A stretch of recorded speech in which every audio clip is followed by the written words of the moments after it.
Merci Madame Boucala, merci de vos propos et merci aussi d'avoir souligné le climat évidemment très compliqué pour tout le monde et principalement pour nos habitants dans lequel on est. Il y a juste un sujet qui est toujours pour moi un sujet d'étonnement quand j'entends parfois certaines interventions venant de la gauche ou d'écologie et l'extrême gauche. En gros, quand on porte un projet sur une très grosse métropole, il est par essence légitime.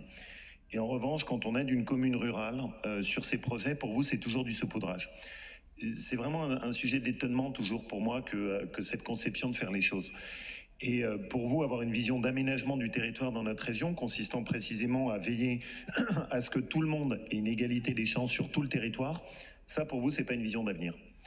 Faire en sorte qu'on n'aboutisse pas à une vision de notre région où on concentre tout le monde uniquement sur Lyon et Grenoble, et où on veille à ce qu'une commune de Haute-Ardèche soit respectée, qu'une commune de la Maltaisine puisse aussi être attractive, qu'on puisse précisément, mais y compris dans une vision de développement durable, parce que c'est aussi évidemment une vision de développement durable, faire en sorte qu'on ait une région où tout le monde n'est pas concentré au même endroit, ça pour vous c'est du saupoudrage.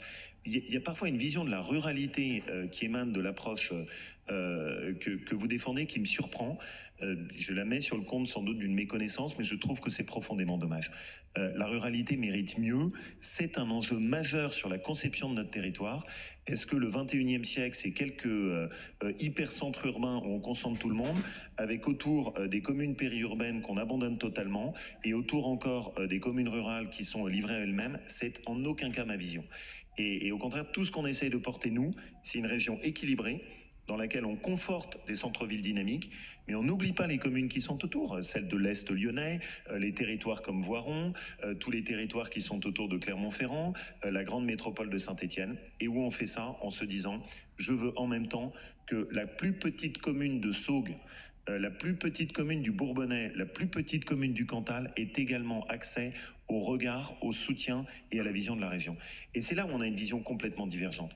Vous êtes totalement dans une vision, pour vous, dès qu'on aide un territoire rural, c'est du saupoudrage.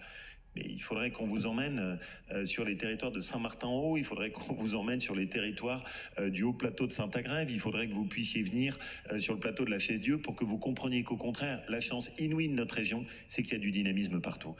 Et que donc la seule chose dont ils ont besoin, ce que nous a dit Étienne, c'est les conforter.